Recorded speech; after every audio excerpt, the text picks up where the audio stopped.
gosh, oh my deed, and welcome to the summarized Blue stream of Thursday. Hi, nosotros! Thank you so much for your subscription. Oh my god, 29 months. 29 months in a row you've been subscribed to this channel. Thank you so much for all your support in various platforms and forms itself. Thank you so much for being there and being the proper, milestone my channel and possibly half of my project is hold up upon. Thank you so much. How are you, Bacha? How was the winter break? Hello, Nafa. Oh my god, you're trying Spanish. I'm proud of you. How was the winter break? How was holidays? Did you celebrate any? And if not, how was December? Yeah, because December is a beautiful month we ought to celebrate in many ways, not particularly on Christmas or any kind of festivity, but just celebrating that we are alive and we are, making it through another month in this very cold winter. It's been very long since I wore this hoodie, and this only can mean that it's freezing cold where I am, and that makes me so happy. Hello, Uloko. How are you? Good to see you too. Oh, I'm so happy that you guys are here because we are getting back on track with the streams, and the perfect way for coming back for me and always every single thing. Today is a very cold winter, and it is a very cold winter day, and at least I checked the weather and it says that next week it's going to be as cold, if not a little colder, and that makes me happy because I do enjoy the cold.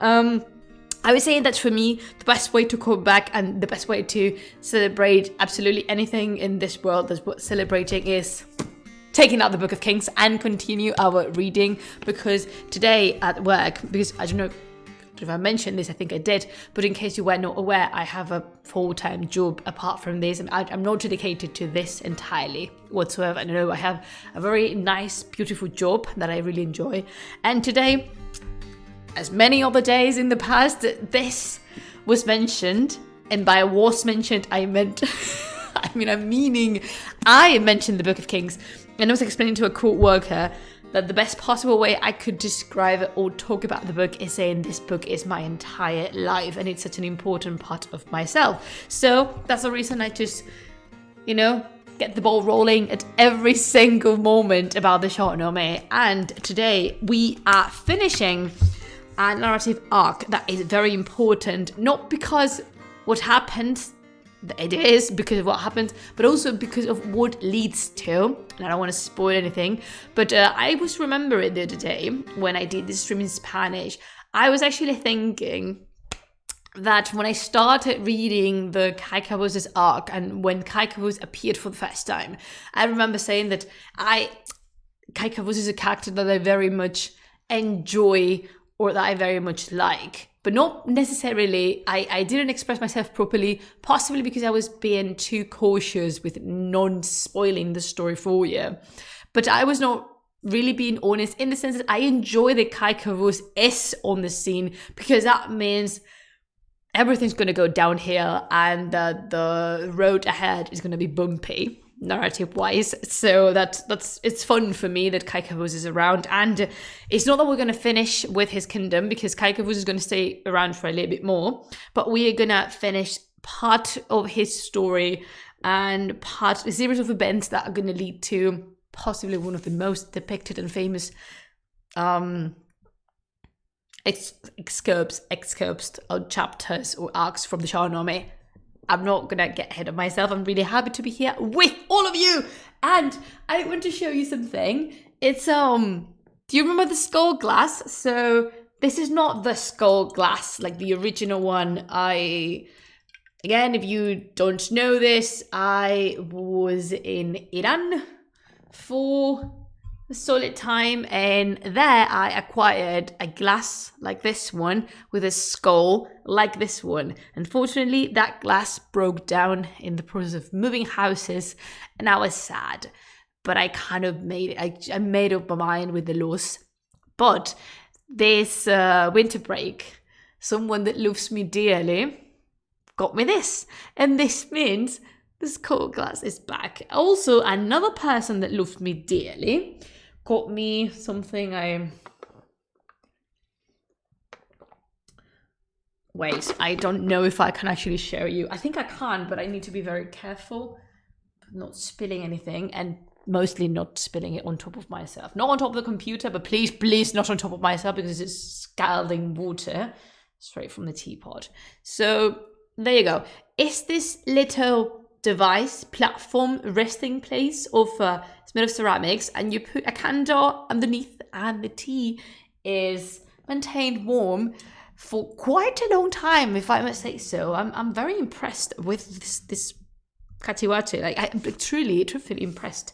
And a lot of people love me very dearly, and a lot of people know that if you want to make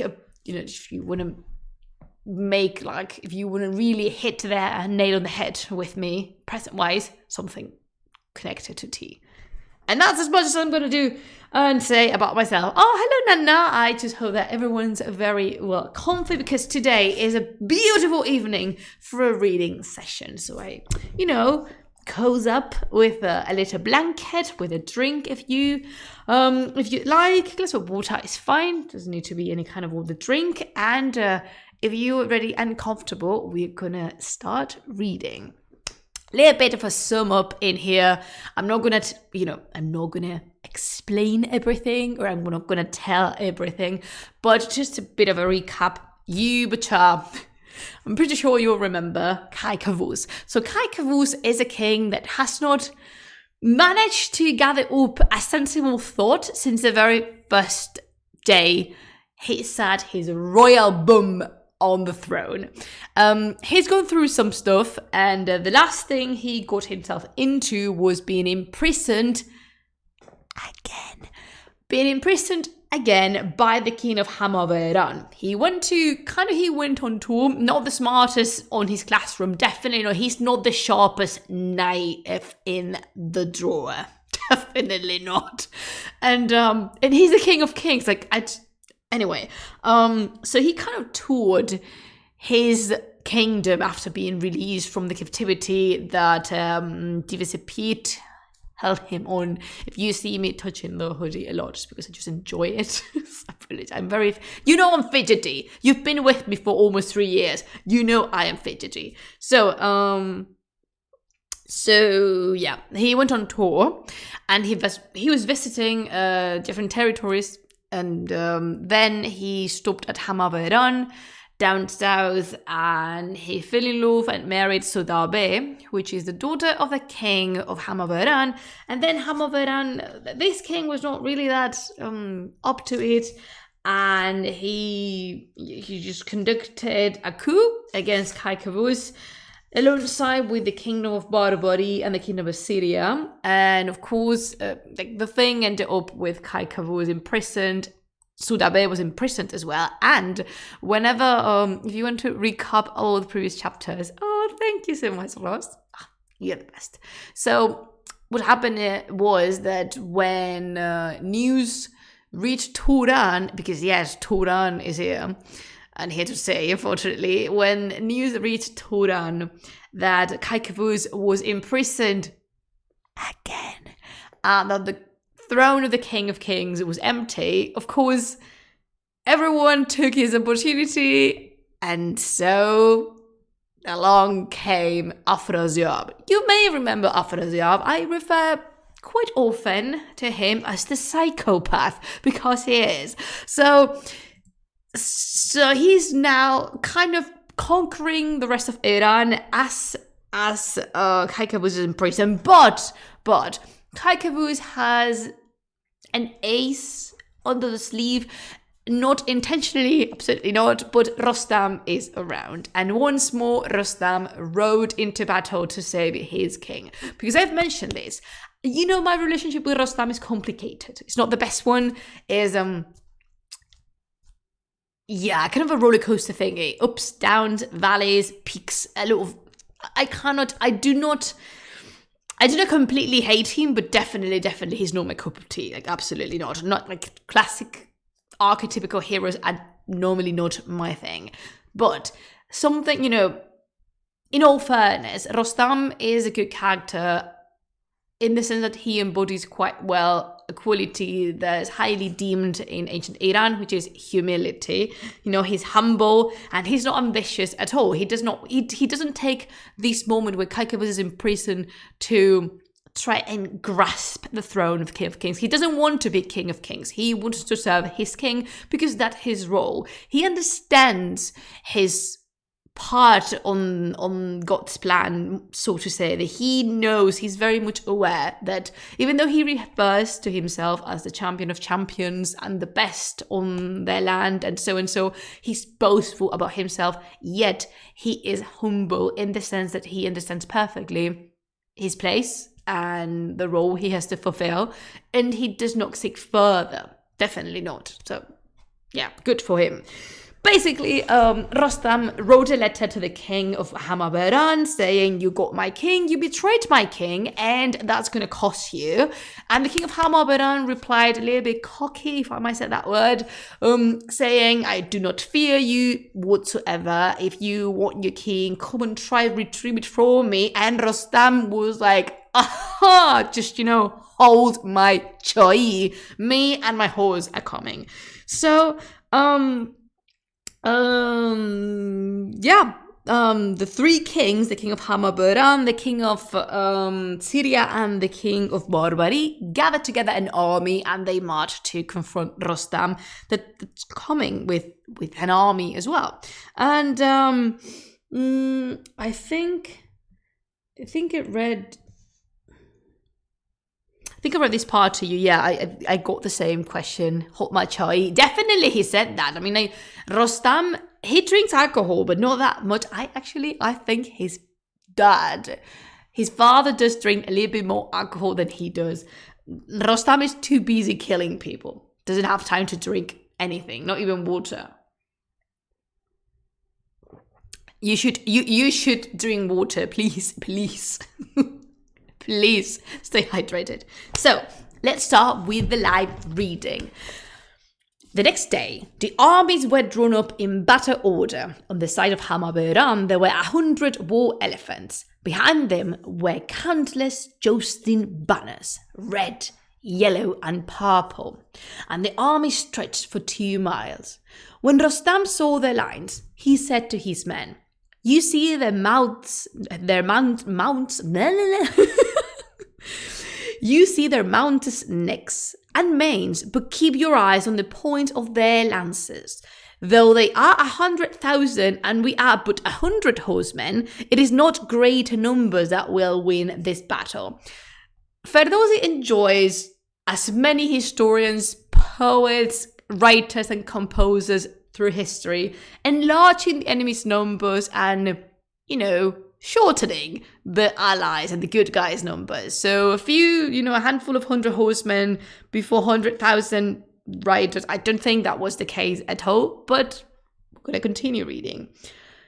So the 4 armies, the 3 armies of the 3 kings combined against the armies of Rostam just collide in the center of the battlefield.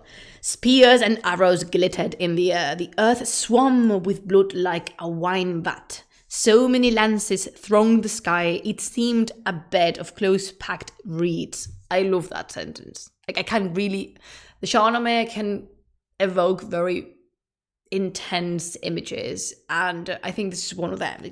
Listen up. So many lances thronged the sky, it seemed a bed of close-packed reeds. That's beautiful. An abandoned armor and several heads, still helmeted, lay scattered on the ground. Long story short, this is a massacre. This is a bloodbath. Rostam urged Rash forward, but avoided combat with lesser men. Instead, he rode after the Arab king and flung his lariat, catching the king by the waist. He jerked him down from the saddle with the violence of a polo mallet striking the bow, and this king bound his arms. 60 of this king's noblemen were taken prisoner, and the king of Barbary was also captured, along with 40 of his warriors. The king of Hamabaran was defeated and promised to hand over Kavus and his noblemen to Rostam. And that's it. Rostam crushed 3 armies almost by himself, if I may say so.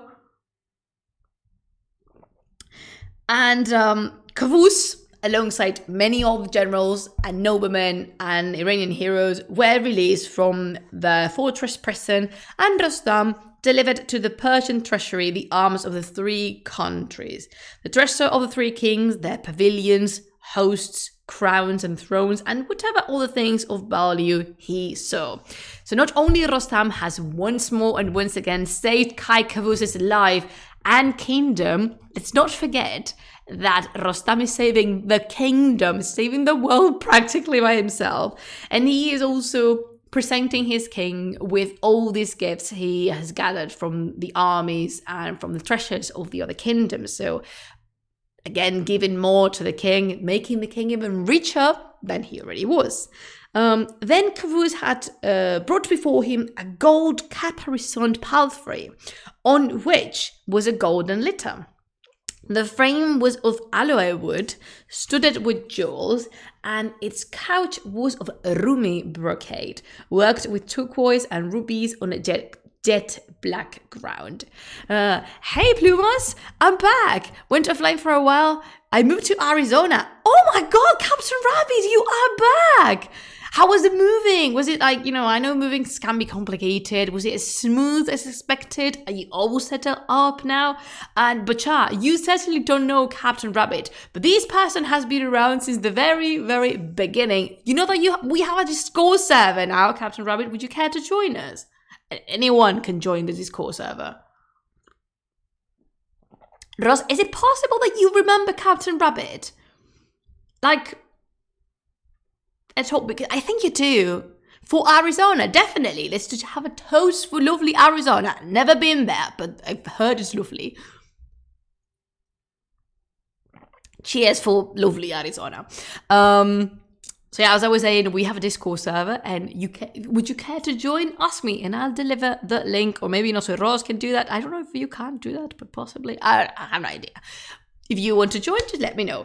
And oh yeah, I was reading that the couch was adorned with Rumi brocade, and the word Rumi, apart from maybe evoking the name of one of the most famous poets of all history, can be interpreted in here in a very interesting way, because Rumi means Roman. And who are the Romans at this point? This is the 11th century. There's not much Romans around, or are they? So Rumi in this case is referring to the Byzantine Empire, to the Byzantines, and possibly to just the Western people that all much looked alike for the Iranian eyes. So when they say Rumi brocade, they are referring to this kind of fabric that was very well known to be produced in the Anatolian Peninsula and in also Greece. The Rumis are also the Greeks for the Iranians, although sometimes you see them addressed as the Unani, but that is more like in ancient sources. But Rumi normally refers to the Romans. It's really fun. Let me tell you that they don't really know, that the Iranian historians and geographers really don't have a clear idea of whereabouts Rome is. They just know there's a big city, apparently very important, and must be somewhere westwards. But they don't really have that much of an intention of really knowing. And if you read the chronicles of this time and compare them to the chronicles of the Western authors, it's really fun seeing that the interest was more or less at the same level. Like, people spoke about the Orient in such a loose, extended, general way, and so did the Iranians and the Arabs about the West. It was like, people think happened there. Ooh, more news from Captain Rabbit. Actually, very smooth. Yay! I flew with just a suitcase and like 300 books in my pocket. Wow. Now I've got a beautiful fiance and a little nice apartment, and life is great. I love to join to this call. You got a fiance? That is so lovely. Congratulations on your engagement. Oh my god, I'm just very happy. That is just the nicest surprise ever. Oh, I'm so happy for you guys, like so happy, and I'm very happy, I'm very glad that everything is much better now, and I'm proud of you. Why not saying that? You should be very proud of yourself for all the way you've come.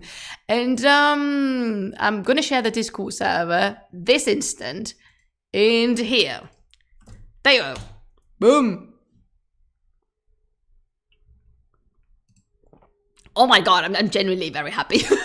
like you don't know but Shah. But when I think of you, and I kind of get to establish this is a very odd relationship, this one that we have, like, streamer audience. It's odd.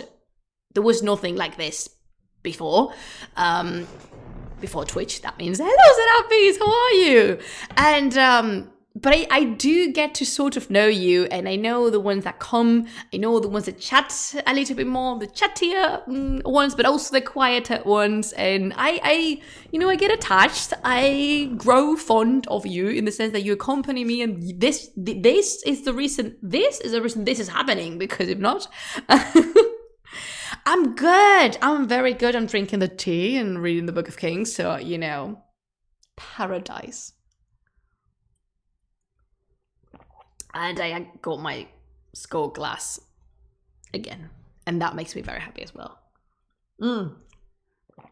Let's see if I remember to bring... I have another one in this style, in the shape of a stormtrooper helmet, but it's a little bit more, like, a wee bit more difficult to drink from it, but I'll do my best. I love the content. History, my favorite subject, and the cool part about it is that history never stops. Exactly. I mean, I do love it. All right, so let's continue. Caboose finds this palfrey, and with the golden litter, profusely decorated and a little bit tacky because it's like has all the jewels on it, shine like the sun, and he had Shāh-nāmeh sit within the litter, and when she took her place there, he saluted her, sun-like splendor.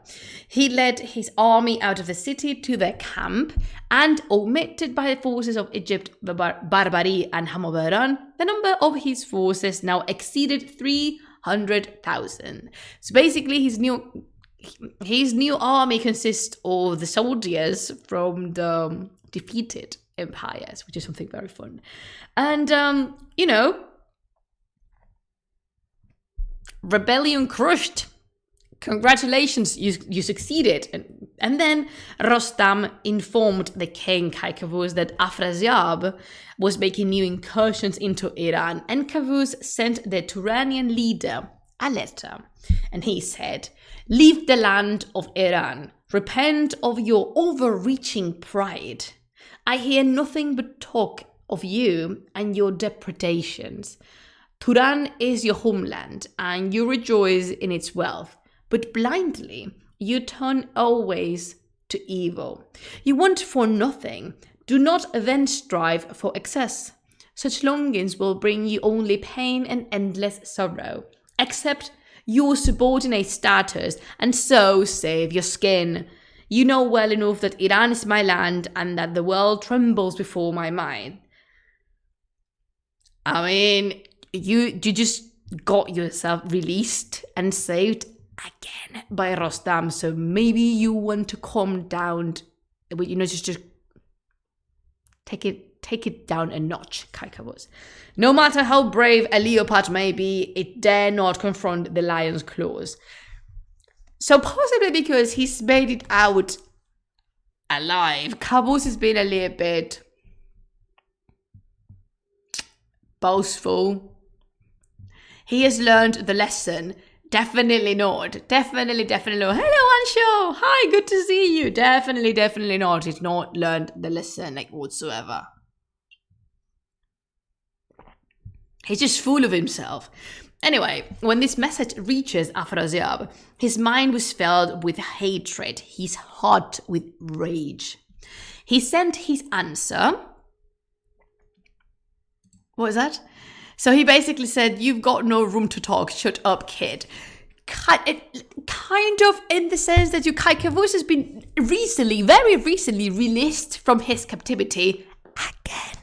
And when he receives news that all the king is raiding the land of Iran, he says, remember that, what was he was using? You know well enough that Iran is my land, and the world trembles before my might. What might, Kavuz?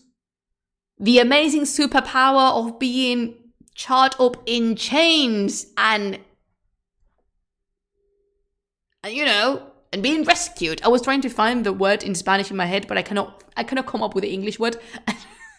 Doesn't matter. So, my mighty ability of being always in peril. Yeah.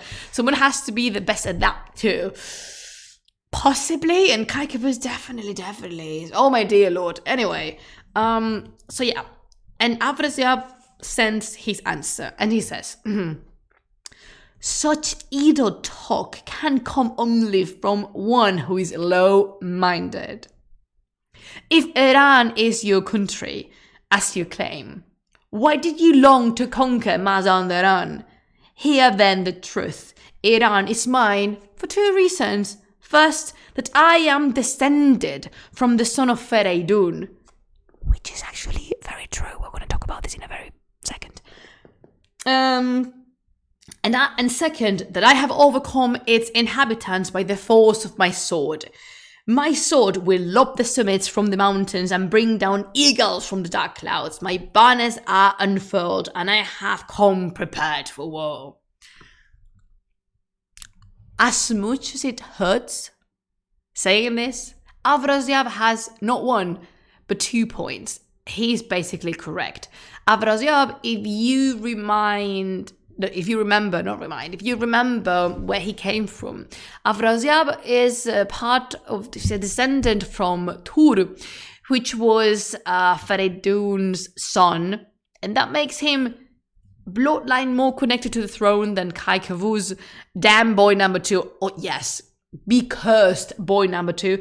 But he is right. Like, by bloodline, Afrasiab has a tiny bit more right to reign upon Iran that Kaikavus does, because Kaikavus doesn't have royal blood. And if he does, it's like very, very diluted through time. So yeah. And Afrasiab does just not want to let go of the throne. He's very comfortable raiding and conquering Iran. He's not gonna let go. That's basically it. Hearing his answer, Kavuz put his vast army on a war footing and led them from Barbary into Syria. Yeah, there's going to be a combat again. This is a very much like warlike oriented chapter. For his part, Afrasiab marched forward and his army clouded the heavens with their dust. Can we just take a moment to remind ourselves of how an amazing king Fereydun was? I am on the team boy number 3 always, but definitely my love all goes to Fereydun because multiple reasons come behind this statement. First of all, he belongs to the Zahak plotline. I just put my finger in my mouth. He belongs to the Zahak storyline, story arc, and that is wonderful because, as you know, Zahak is my favorite character from the Shāh-nāmeh. Then Fereydun is a dragon king. He had turned himself into a dragon. He's basically the best thing that has ever happened to the kingdom of kingdoms of the whole Iran in this poem. And his wet nurse was Barmaye, which is a cow, and we do love bovits in this channel. And he was an amazing father, although he had a thing with giving names to people, and he was actually waiting for the kids to reveal their personalities or something like that, to name them. But, you know, Fereydun is my favorite character. I still weep for his loss, and I want him to come back as soon as possible, because clearly Fereydun, the world needs you. Look since the moment Fereydun passed, everything's gone wrong, terribly wrong. So why did he have to die? It's so unfair. No.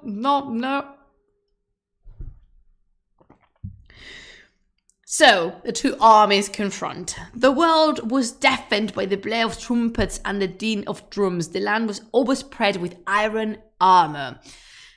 You miss Divasapit though. I mean, Divasapit is amazing. He's one of the most charismatic characters inside the Shāh-nāmeh, and I like him as well, but not as much as I do like Zahak. Oh my god, Zahak! It's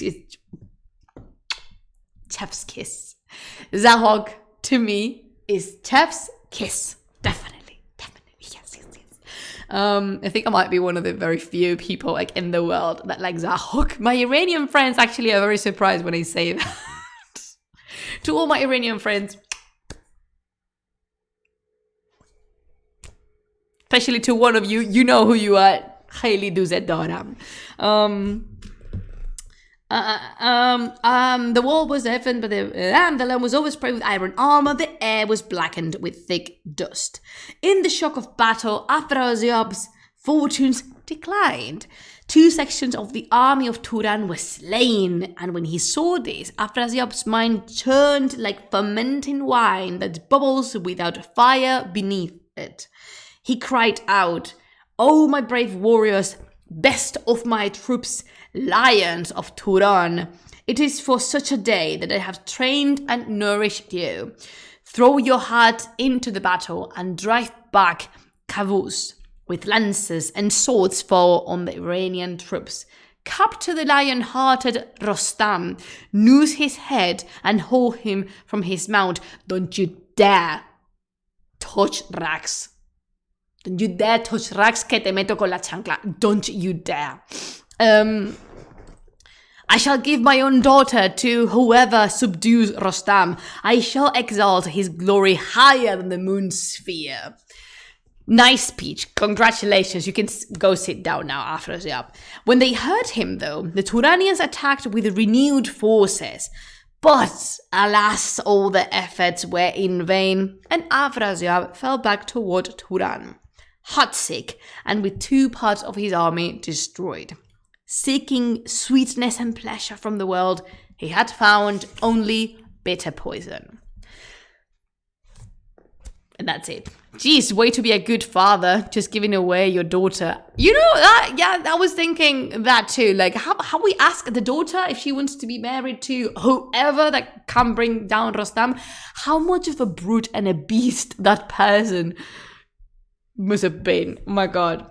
Fort Rax, always Fort Rax. The real hero of this chapter, the real hero of the book.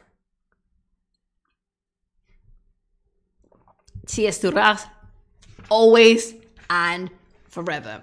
And possibly, I wanted to comment on something in here. Possibly you've noticed that whenever there's a battle, similar forms are used and repeated quite often. The air blackens with the dust, the world is deafened with the blare of trumpets, and the dust covers the sky, and the rivers of blood, and so and so.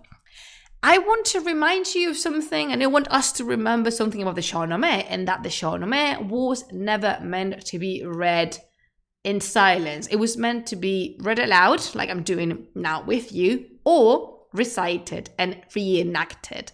So the reason Ferdowsi puts these same structures is because he was thinking of the audience, and he was thinking of the performer that should read aloud, memorize, actually not read, like memorize all these passages and episodes and recite them in front of, a crowd.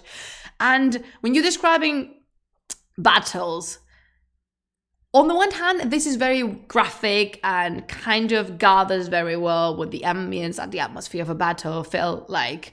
And also, you help the performers memorize and go on. Say they forget a line or something, they can just insert a battle and then continue onwards to them. So I just really like to emphasize how much the book was meant to be read aloud, which is one of the many multiple reasons I enjoy doing these streams. Well, sweetheart, pack your crap, time to live with this random you're not married to. Definitely. It sounds like that. It's terrible, but it does sound like that. Oh, my dear Lord. Yeah, definitely. So yeah, you joined Discord. I saw that. There you have it. You now have a role. You will join the Mehman. Congratulations. Where was I? I was completely lost. Oh yeah, so Kavus won. Yay! Again. Woohoo! Thanks to Rostam. Again. For his part, Kavus returned in triumph to the province of Pars in the south of Iran, where the capital city is. He reigned in splendor, giving himself up to the pleasures of court life. Of course. Of course he did. He sent out great warriors, wise and just men, to confirm his rule and his possessions in Merv and Nishabur and Balkh and Herat. The world was filled with justice, and the wolf turned harmlessly from the lamb. On Rostam, and this is a very important moment, Bacha, are you listening?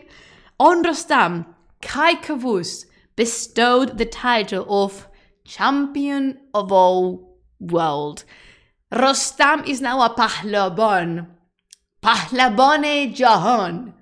The champion, the warrior of the world. So now you see that when Rostam says this kind of things and refers himself to the champion of the world, now he has a title. He's mentioned kind of, Colbert tiptoed around this idea multiple times, but now it's official. He has a title, possibly a diploma. That's funky and that's funny to me. You have a diploma that says you are Pahlaban Jahan, like the champion of the world.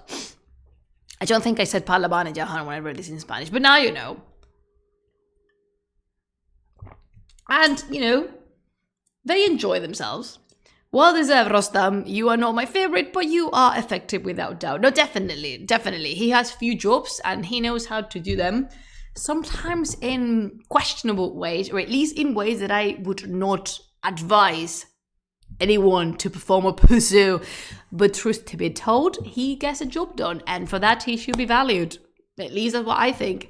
And Kai Kavus spent quite a notorious amount of time just enjoying the pleasures of the court, being king of kings, hunting, celebrating, listening to music, listening to poems being recited to him, as I am reading the Shāh-nāmeh to you now, Bacha. And then, one morning, of course, there is a character that's coming back. And maybe you have forgotten about him. Hopefully you would have not. We have, once again, Butcher, Iblis. Iblis came to the stage. Iblis joined the conversation. Iblis, the lord of all demons and devils, also known as Ahriman. And Iblis has had enough of Kai Kavus in general. Iblis he's had enough of life, if I can be completely honest. But definitely Kai Kavus is really starting to pull his leg, and he's getting annoying. And Iblis doesn't want to put up with Kai Kavus anymore. So Iblis addressed a convocation of demons, of Dev, of Jinn, and you will see that I use Jinn and Dev interchangeably at this moment. But why? They were not the same, but at this point in history, in 1010, that's when the poem was finished, they are the same. They became synonyms. So in this moment, Jinn and Dev are the same. So he addresses all these Devs and Jinn in secret and unbeknownst to the king. Eugene, woohoo! And he says, under this king, our lives are miserable and wretched. I need a nimble demon, one who knows court etiquette, who can deceive the king and wrench his mind away from God, and bring his royal glory down into the dust. In this way, the burdens he has placed upon us will be lightened. The jinn, the Dev, heard him, but none at first responded out of fear of Kai Kavus and his army and Rostam. Because at this point, all Devs know what happened to Devasapid, and they don't want to follow the same destiny. But what I can't blame them. Definitely can't. Then an ugly demon spoke up. I'm willing enough for this. And so saying, he transformed himself into a handsome, eloquent youth, one who would grace any court. It happened that the king went out hunting and the youth saw his opportunity. He came forward and kissed the ground, handing Kavuz a bouquet of wildflowers that had specially picked up for him. How sweet. And then he said, "Your Majesty." I'm gonna try and reenact the kind of voice the jinn would use, but just place it in your mind. Have you, Butcher, watched Boba Fett, the series? Not judging the content in here, but there's this Twi'lek, the assistant to the mayor. That is how I imagine the jinn to speak. The div speaks like that. Your Majesty, your royal far is of such splendor that the heavens themselves should be your throne.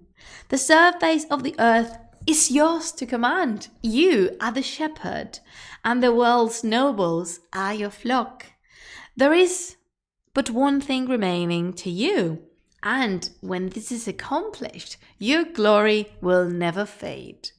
The sun still keeps its secrets from you, how it turns in the heavens, and who it is that controls the journeys of the moon and the succession of night and day. These are as yet unknown to you.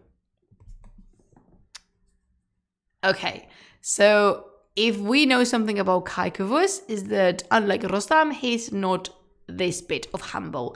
So, of course, the king's mind was led astray by this jinn's talk, which basically he was like, sweet talking to him, and that is all it took for Kai Kavuz to just pew. Anyway, his mind forsook the ways of wisdom. He did not know that the heavens are immeasurable, that the stars are many, but that God is one, and that all are powerless beneath their law. Basically, the poem in here is addressing another subject, which is like, remember, listeners, readers, and whoever comes across this text, that God is, like the skies, immeasurable, infinite, and we are where we are for a reason, and we should not seek further than that. We should not attempt to overcome God's wisdom and power, and so, which is something that sensible people at the time would understand. No, but Kai Kavuz is way beyond understanding. Oh my God. And way beyond help as well. It's like, dear,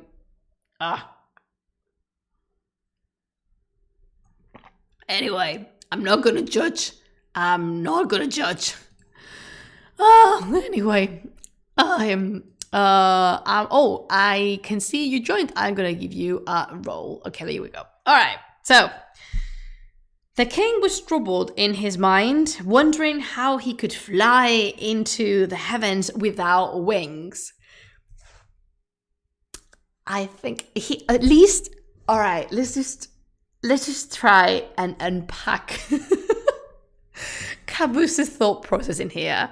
Yeah, Kavuzada is coming, definitely. This is so Kavuz. At least he's not attempting to fly himself. At least he's very well aware that he is wingless, and he's not attempting to use his arms. Do not laugh, but I can imagine perfectly Kaika was trying to move quickly his arms and just trying to soar into the sky. Oh my God, I can see him perfectly doing that. Why is not someone making an animated series about the Shāh-nāmeh? Please, someone contact me. I have ideas. Anywho, so the king was rolling his mind, wondering how he could fly into the heavens without wings.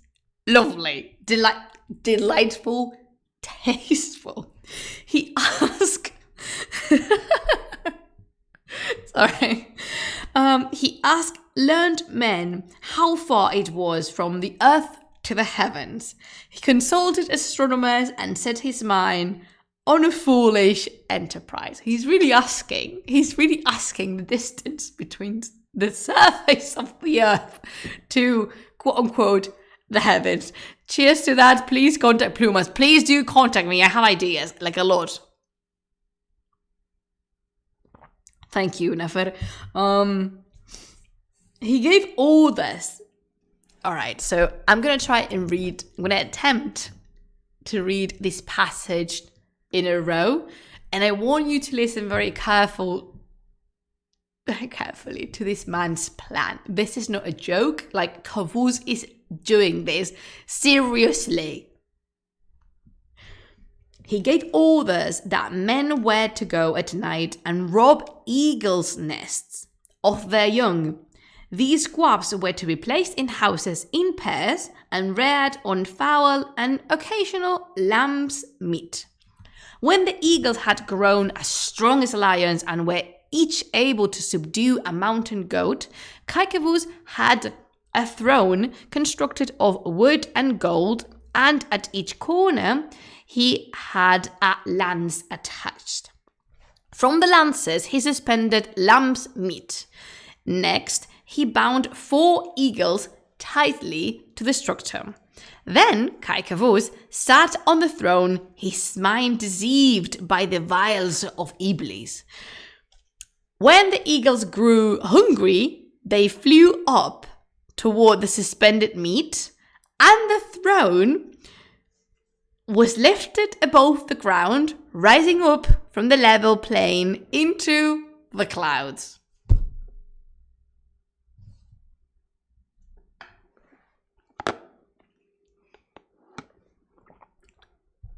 I have nothing to add.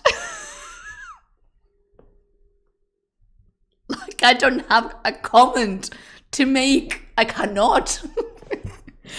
It sounded great on his mind. It did sound spectacular in his mind. Definitely. Some very specific parameters, some good stuff he's smoking. He's definitely consuming something good. Can you really imagine? Can you portray this? A perfectly grown man being uplifted into the heavens by 4 eagles, each attached physically to a corner of a wooden throne, of course painted with gold, because you must shine and glitter like you are another celestial body. Definitely. Yeah, some at least went to buy tobacco note.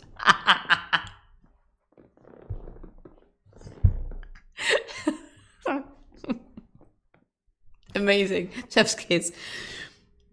Okay. Do you want to know, Bacha, the finale of this foolish enterprise? Because, yeah, Kavuz definitely gave some thought and contemplated how to go up. But he did not design anything in that device that would bring him go down. Imagine his servants getting it done ASAP. I see no flaws in that logic. Let's send him up and watch him drop. Anyway. So he's rising, okay? He's doing it. The eagles strained toward the meat to the utmost of their capacity. And I have heard, this is Fardos is speaking directly, I have heard that Kavuz was carried into the heavens as far as the sphere of the angels. Others say that he fought with his arrows against the sky itself, as he was not making a fool of himself already. But God alone knows if these and other such stories are true. Oh, he was carried into the heavens. Okay, kind of like he reaches a certain level of height that to be considerable, and for those, it's like he does not say if he accomplished the deed or not. He just wants us, to imagine it ourselves. But the eagles flew for a great while, definitely, but finally, their strength gave out and their wings began to tire.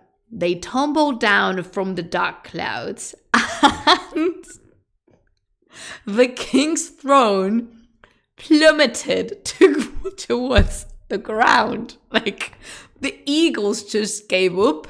They stopped working. Their bodies could not take it any longer. The effort was too big. They stopped. moving their wings, and the throne with Kavuz sitting on it just plummets from in a perfect straight line, and the noises of the coyote falling from the hill are in the air, like choo. It finally came to rest, like the throne plummeting. It finally came to rest in a thicket near a mole. And the poem says this, okay? And miraculously, the poem says miraculously, the king did not die. How? Nobody really knows. Someone called the Eagles Labor Unit. Definitely, the Eagles need a union. Hungry and humiliated Azizam. Kavuz was filled with regret at his foolishness. Of course you are. He waited for lonely in the thicket, praying to God for help. So only when the experiment fails, Kavuz realizes how stupid he's looking right now and how big of an idiot he has been. But only when the throne plummets. Like, up to this point, he must have been flying, soaring through the sky, thinking, I am a goddamn genius. That wasn't regret, that's God embarrassment, my good sir.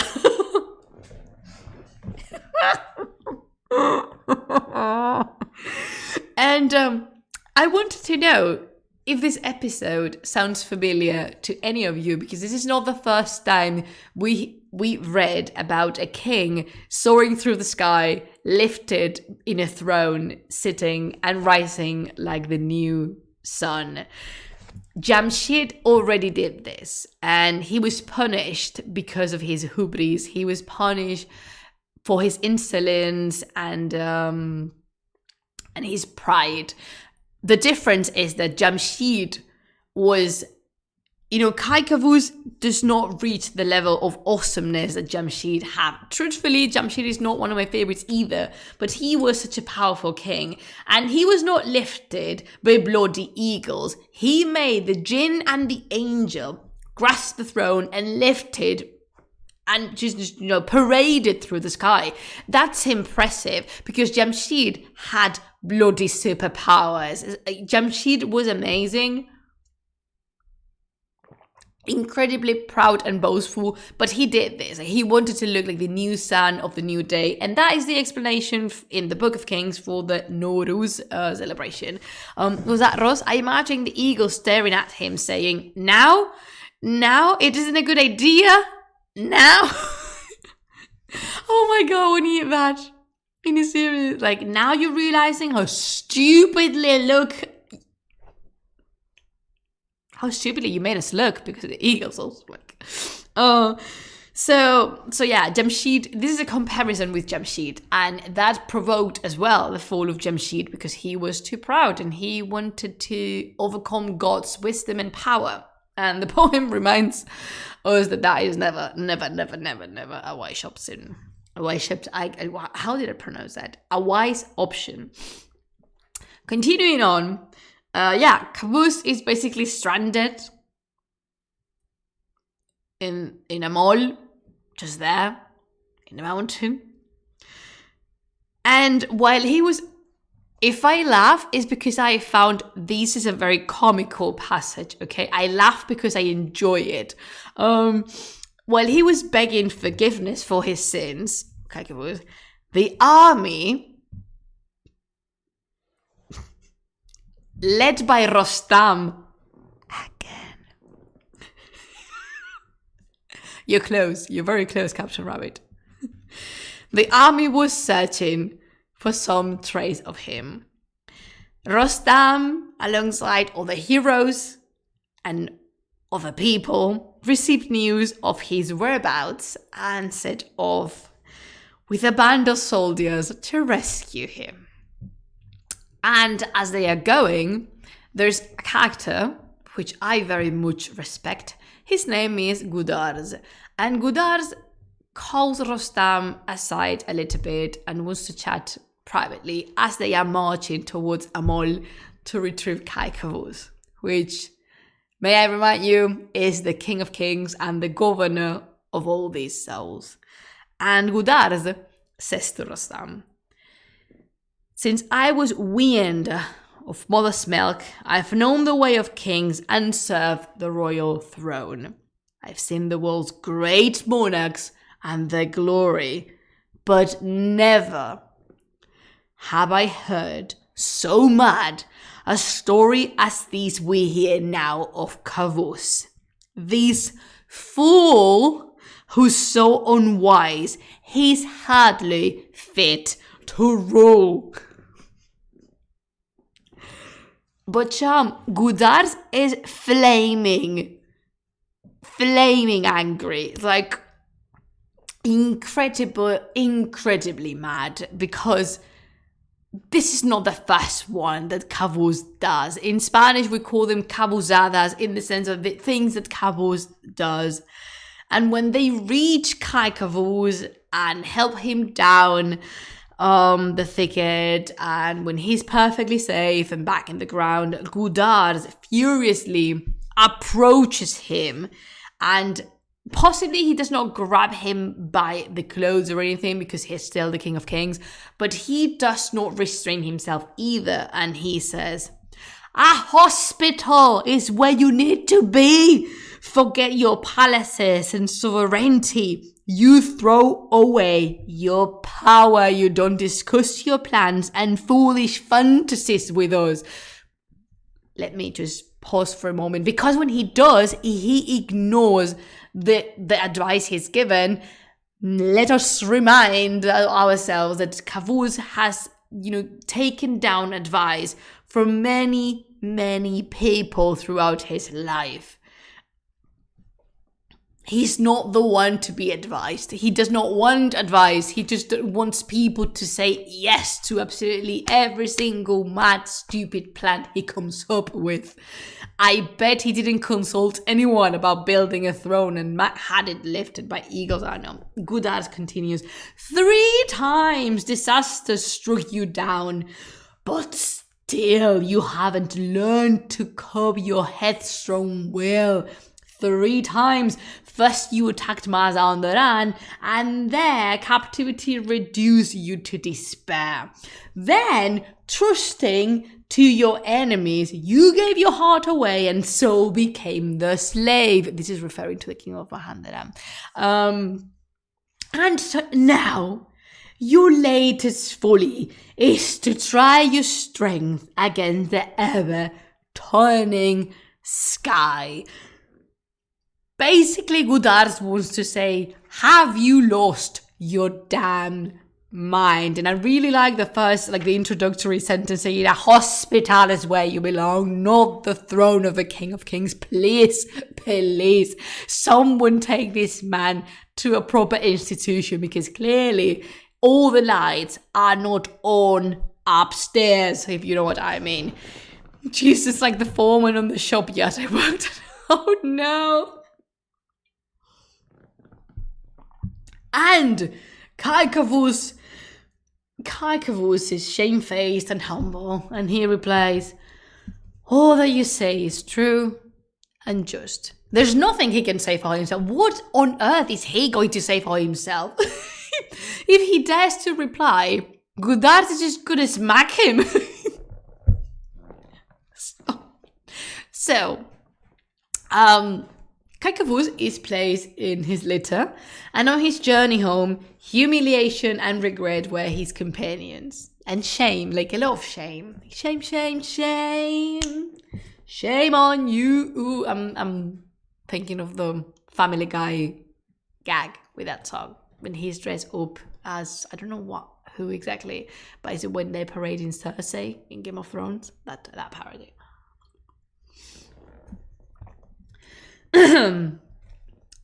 When he reached his palace again, his heart remained wrung with sorrow, and for 40 days he waited as a suppliant before God, his head bowed in the dust. He prayed his pride was humbled, and shame kept him locked within his palace. Weeping and praying, he neither granted audience nor feasted, but in sorrow and regret had wealth distributed to the poor. At least someone's winning from this. But when Kavuz had wept in this way for a while, God forgave him. Kai Kavuz re-established justice in the world, and it's shown equally on nobles and commoners.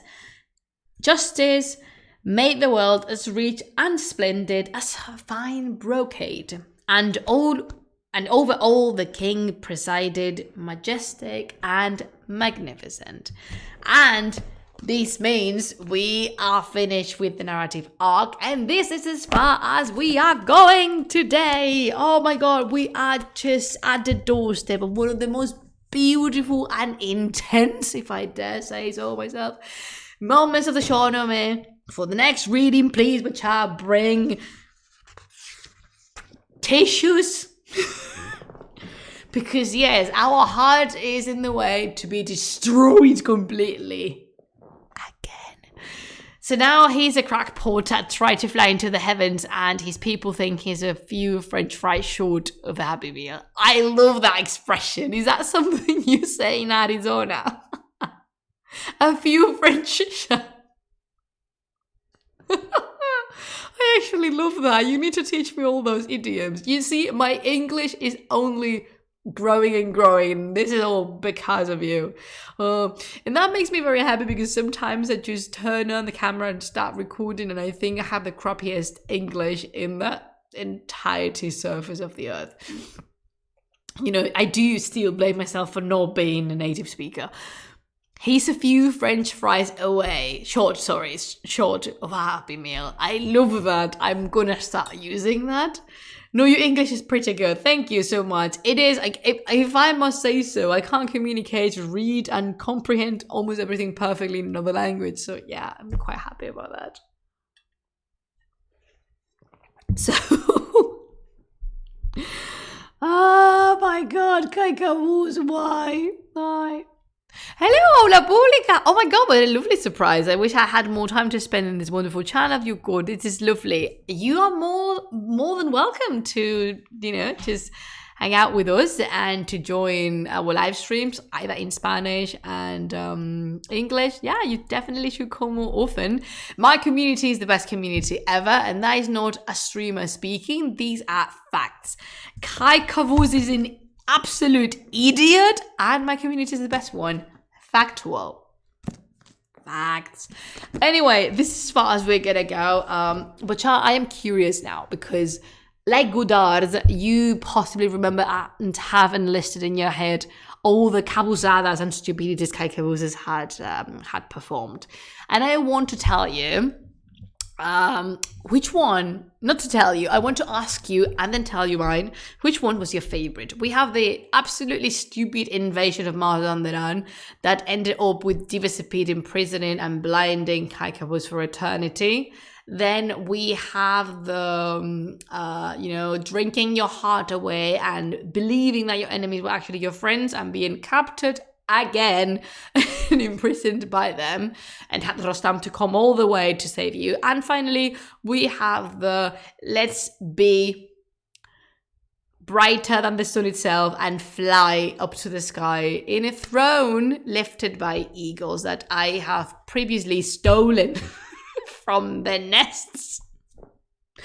And I want to know your favorite. And then I will tell you mine. Okay, No Soy Rosa's favorite is the Mazandaran one, but this one is the best to make jokes about. To be completely fair, I think every single one is to make jokes about.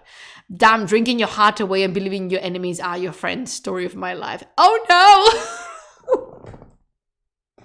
Oh no!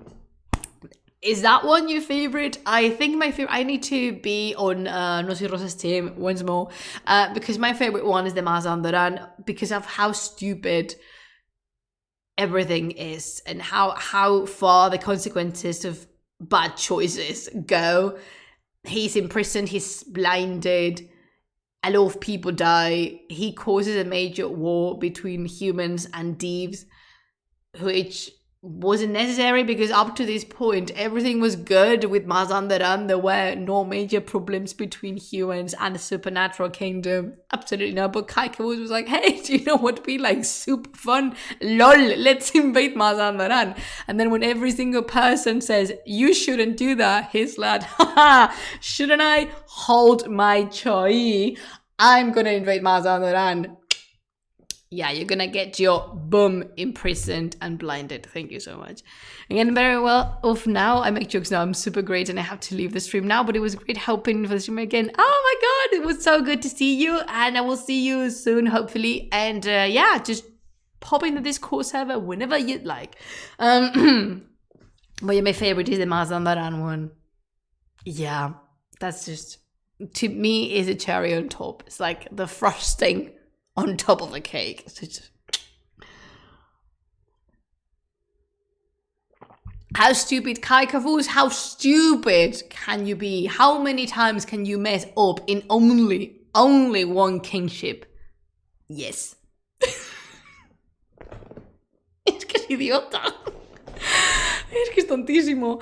Oh, anyhow, okay, thank you so much, Bacha, for joining this light reading with me. Thank you so much for all your support and for your company every single time, every time, today's time.